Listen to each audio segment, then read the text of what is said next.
everyone, this is Clark Cerullo, and welcome to Tim Nardelli's The Art of Comic Books featuring Night Terror. The featurette you are about to see is a visual documentation of the very process and creation of this comic book page from start to finish, and the conceptualization process that contributed to its very creation. While this feature may not fully delve specifically into the fundamentals or technique towards drawing comics, but it will in fact visually showcase a particular method and approach toward creating comic art from the ground up. If you're wanting to learn how to better draw and paint, especially for comics, there are plenty of good books and online resources that discuss this topic further. Smart devices and apps such as Kindle and iBook have a vast library of good online ebooks for aspiring artists to acquire such desired knowledge towards bettering one's art skills. In fact, YouTube has come to a point now where it has proven to be a very good resource in which to gather necessary information related to the art, as artists from across the world are now able to share their knowledge with others. What's important to remember when watching this feature is to know that the very way in which Tim Nardelli develops comic books may differ from how other professional artists conduct their craft. But everyone has a different method to creating art. The hopes for this feature is to not only show the very process in which the artist created this particular piece from beginning, middle, and end, but to also show you how to create comics. Thank you very much for viewing, and enjoy the feature.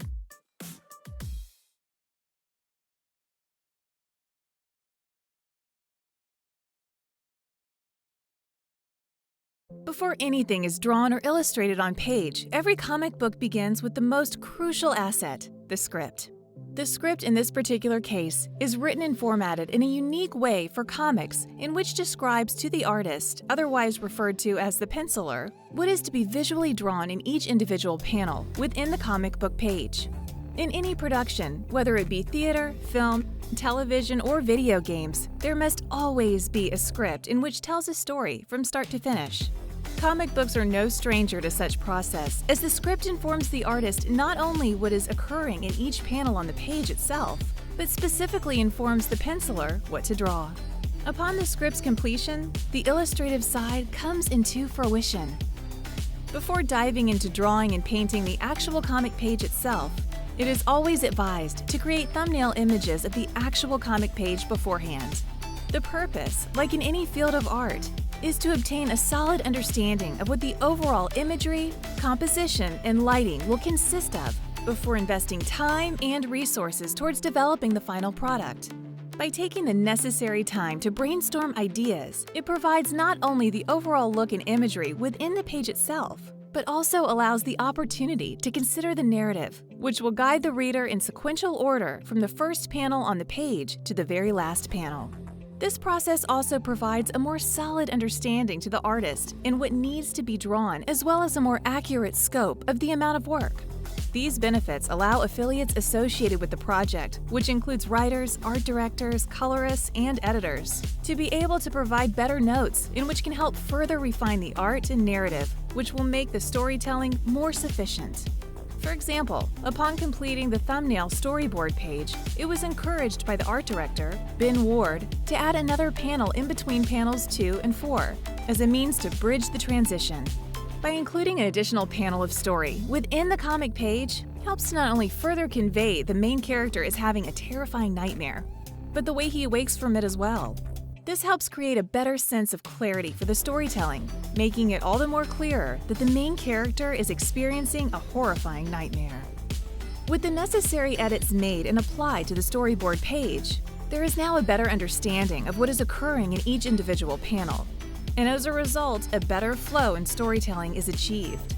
It goes without saying that taking advantage of constructive criticism and the willingness to collaborate with others goes a long way in achieving quality art. Naturally, changes are bound to occur within any comic book storyboard that are not originally written in the script. This, of course, is certainly not done out of neglect by the writer, but rather a constructive collaboration between the artist, writer, and editor working together to create a solid piece of art. With the additional panel implemented into the comic page, it is necessary for the writer to write the added panel into a script as a means to retain consistency, as well as avoiding confusion in the future as a result of the additional panel. With the quality of the storyboard, from a visual and narrative standpoint figured out, comes the time to consider the color theme and palette in which will encompass the page. Such a task is usually handed off to a colorist, as opposed to the penciler. However, many fine artists and painters will often take the time to produce color studies to get a feel for the color palette they will require in which to apply to their painting. Such is the same for coloring comics. While the color study method is applied here as well, only in this particular case, color is being used as a storytelling medium in which to convey a sense of mood and change of pace as a means to help invoke mood and feeling through color alone. Upon completing and applying the color to the storyboard, an idea instantly presented itself in which to help further convey the main character is having a night terror, particularly in panel 3. In addition to having the extra panel in which transition from the night terror sequences to the real world and the benefits it offers towards the sequential storytelling, another opportunity has presented itself in which to help illustrate the narrative further. In this case, customizing the very picture plane within panel 3. Since this added panel is already intended to visually transition between Matt's night terror into the real world, the artist thought it would be interesting if the border of the picture frame itself were to be grunge-themed, as a means to further convey and show the main character is delirious and his mind is caught in between his subconscious and reality. This is another reason why it's beneficial to do storyboard imagery prior to working on the actual artwork itself, as it better allows the opportunity to come up with creative ideas in which to further develop your art that you originally didn't think of beforehand. With the storyboard now fully realized, a far better and accurate idea is created of which visually shows what the final product should in fact amount to, and what the workload will involve. Tim feels it necessary to visually develop the characters within the comic book from a conceptual standpoint.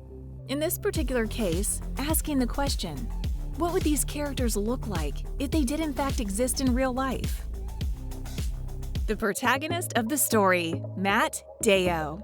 When designing and conceptualizing this character, while also taking the story itself into account, it was important to ensure the overall look and impression of a musician was present in the character's very appearance, even at a first glance. When designing characters, the artist tries very hard to make each and every character look as distinguishable from one another, and less generic as possible. In addition to this, Tim's approach towards designing and illustrating characters is to make them look and appear as if they do in fact exist in real life. Considering the artist will be drawing Matt in multiple frames within a single comic page, he always feels it's necessary to really establish what the character will look like from various angles, as well as creating sketch studies that offer visual representations of the character's appearance and personality. The first step in this conceptual phase is to create a model sheet that visually establishes the character's facial features. With a 3/4 portrait painting fully illustrated, which further establishes a particular likeness to the character, makes the drawing process much easier by visually determining what Matt would look like from a front and side profile. The last step in the effort towards visually bringing Matt to reality is producing a 3D model based on the established conceptual drawings. Enter Anton GLUKHOVSKY. While providing Anton with the artwork, which establishes the character's appearances, he is better able to create a fully 3D model of the character. The collaboration between both Tim and Anton only further establishes a greater level of realism for the character of Matt Deo. With such visual assets now produced, a level of consistency can be maintained when drawing Matt Deo repeatedly in different panels, frames, angles, and viewpoints. Ultimately, this removes any guesswork when drawing Matt in the comic book. With Matt fully developed visually, the time has now come to apply the same approach to the antagonist of this story, the Demonolith. Unlike Matt, the Demonolith is a fictitious entity that does not exist in nature.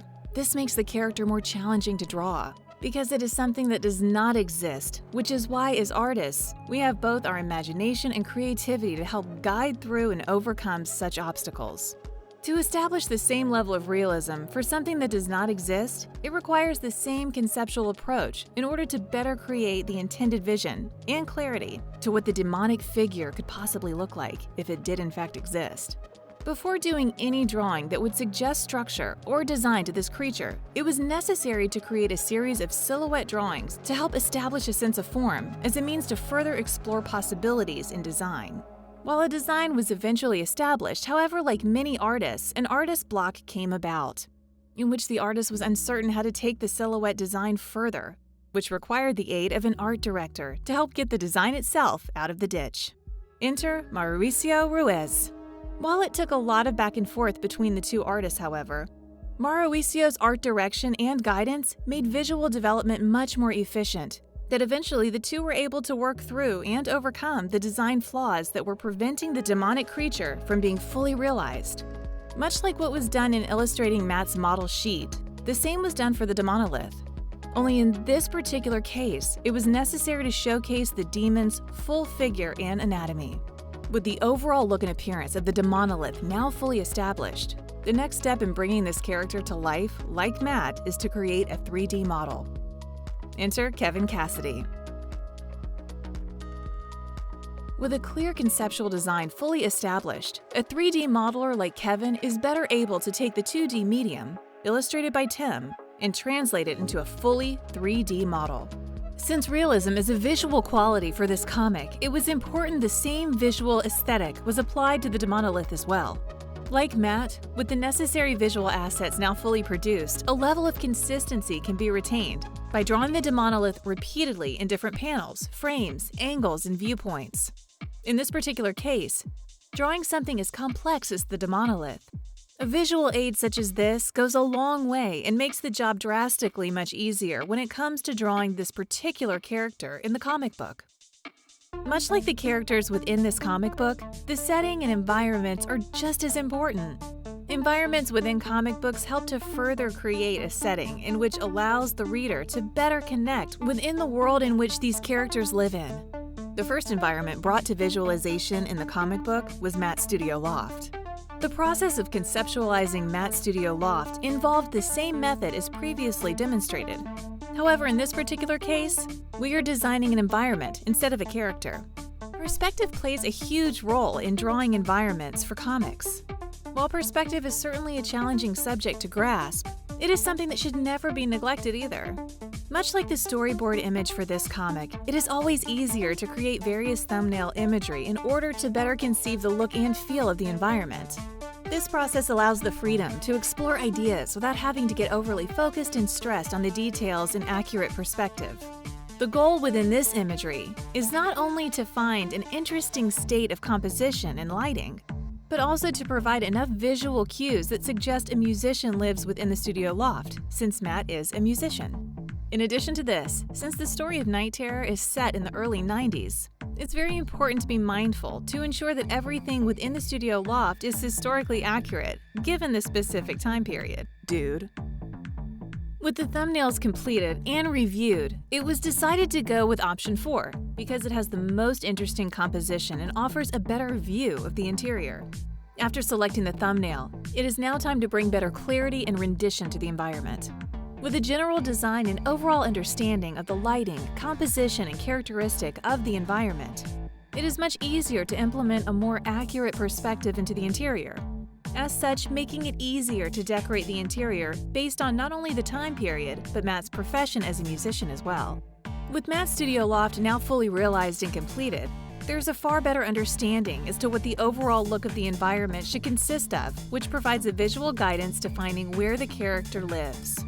In addition to the benefits towards having such visual assets established, there is a clear and solid understanding as to what the environment should look like from multiple angles. This ultimately eliminates any and all uncertainty. With Matt's studio loft visually established, the next environment to be fully realized is the demonolith's very dwelling in which the demon resides. While there was always a clear understanding in what the demonolith's environment was to look like from a conceptual standpoint, however, Tim felt it was very important to avoid having the environment itself from appearing too religious or biblical. The goal was to avoid putting the overall design into a visual box that would otherwise prevent creativity from taking form.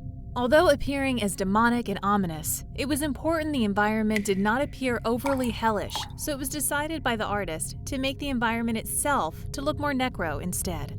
Such a term alone helped pave the way for artistic direction for the demonolith's chilling environment, as well as naming the environment, which came to be known as the necroplane. The same method involving visual development and conceptualization is still applied here.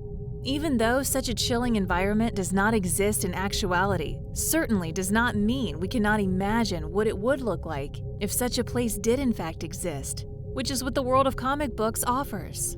With a general direction for what the design of the necroplane was to visually look like, it was a matter of finding, much like Matt's studio LOFT, an interesting composition that would showcase just enough of the environment to suggest the location is certainly a place in which anyone would want to avoid. Having selected the thumbnail, it is now time to bring better clarity to the environment. With the thumbnails completed and reviewed, it was decided to go with option 4, simply because not only does it have the most interesting composition, but it offers an even better view of the environment as well. Since an overall concept has been established in which the necroplane is to look like, it is easier to bring clarity to the final product. As previously stated, while the environment is in fact fictitious, the challenge presented was to take what does not exist in nature and make it look in a way that would suggest otherwise. The key in the design was to make the environment and the architecture within it as nightmare-influenced as possible, while adding a touch of necro quality to the surface of the environment. While a cave setting can tend to be a bit generic when it comes to demonic characters such as the demonolith, however, by including elements that would suggest the necroplane is like an island within a supernatural realm unknown to humanity and science alike, would the environment itself look more distinguished. With the necroplane now fully realized, much like Matt's studio LOFT, there is a far better understanding as to what the overall look of the environment consists of, as well as providing visual guidance in which the demonic entity resides in. This completes the conceptualization phase of this endeavor, as the next task involves gathering necessary photo references. While the artist does in fact have the necessary conceptual art and visual assets in which to help aid him in illustrating the actual comic page, it does help to have models to pose as a means to provide visual references, of which further aids in the drawing process. It's worth noting that such photographic approach is used among artists across all fields of art. By taking the time to gather the necessary photo references further allows the artist to define the look for the art. True, some artists require photo references while others do not, neither of which are faulted in any regard. And at the end of the day, all artists are in fact different. In the end, it is more about the quality of the finished piece of artwork than it is the method in which one achieves the final look. Within reason, of course. As an artist, Tim ensures that the photo references in which he uses are used only to better understand the subject matter in which he is drawing, and are most certainly not used to trace over photography. As a professional artist, he makes it priority to never trace or project over reference material. What you see is a practice that involves the combination of studying from life, the interpretation from what he sees, and the attempt to draw on paper to the best of his abilities. Nothing more, and most certainly nothing less. With all of the necessary assets now fully accumulated, the artist now has everything needed to begin working on the actual comic page itself. All of the conceptual art here is used to help bring better vision to the final product. The first step towards drawing a page for comic books is to set the canvas up by industry standards, page size 11 by 17. With the advent of technology, artists now have the unique opportunity to draw or paint for comics either traditionally or digitally. When drawing comics, the artist uses art programs such as Adobe Photoshop to draw and paint in order to translate his mark makings through a Wacom Cintiq screen. As an artist, Tim feels that regardless as to whether you create your art through traditional or digital means is irrelevant. What matters the most is what the individual feel most comfortable with and allows you to create your art to its fullest potential. With the canvas fully established, now comes the time to insert the necessary sequential panels within the page as established with the storyboard thumbnail. While all comic artists prep their pages differently, prior to drawing the actual page itself, Tim generally likes to place the storyboard underneath the actual drawing layer as a means to not lose the composition and design of the page layout. In this stage, the artist is only concerned with the various drawings and is not worried about lighting, value, or color.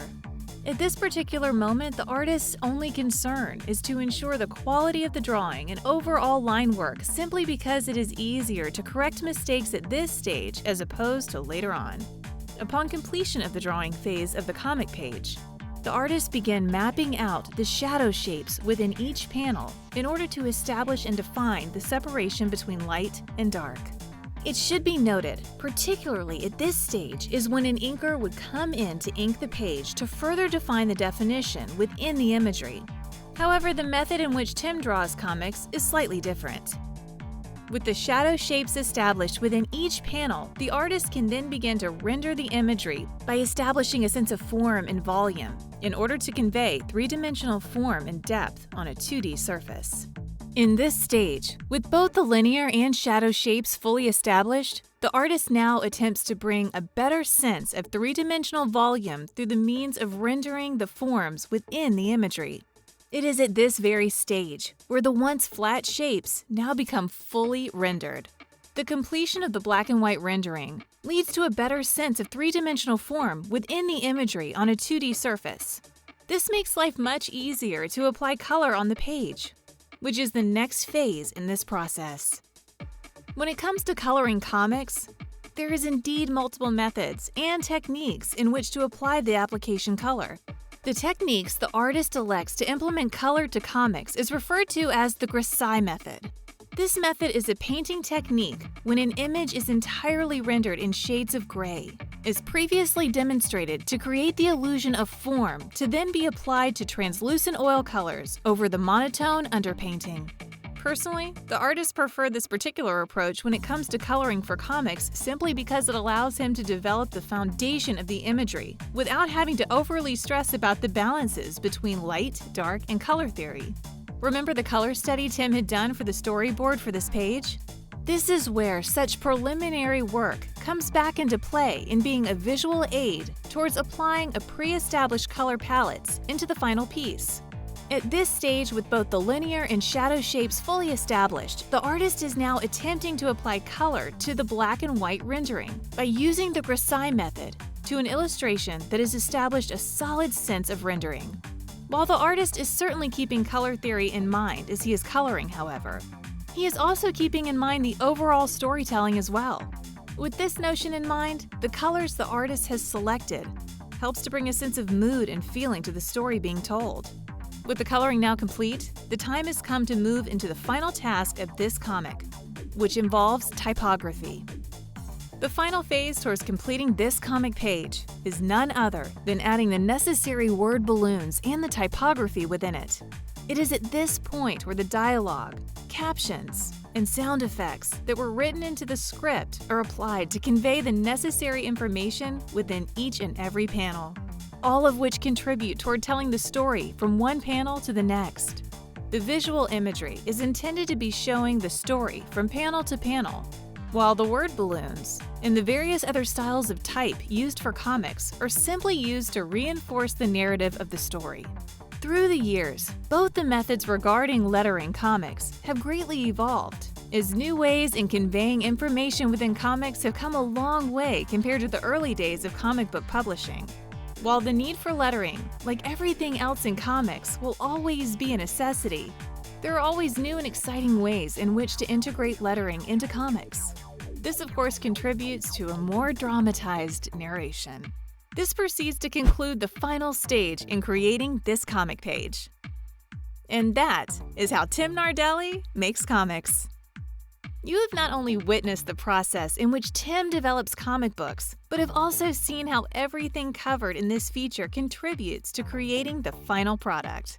What should be known is that this is one of many ways in which to create comics from the ground up. This feature was a means to simply share with you and aspiring artists Tim's way and method towards creating comics. Even if you develop your own method of creating comics, which is certainly encouraged, the artist's hope is that this feature has provided you with insight of not only how to create comics, but has also offered you a sense that you too are able to create comics. Regardless if it ranges from writing, penciling, inking, coloring, lettering, or editing, there are indeed possibilities for you as well. And we hope this feature has helped to spark some personal interest towards you pursuing a career in the craft. I'm Clark Cerullo, and we hope you enjoyed the feature, and thank you so much for watching The Art of Comic Books with Tim Nardelli.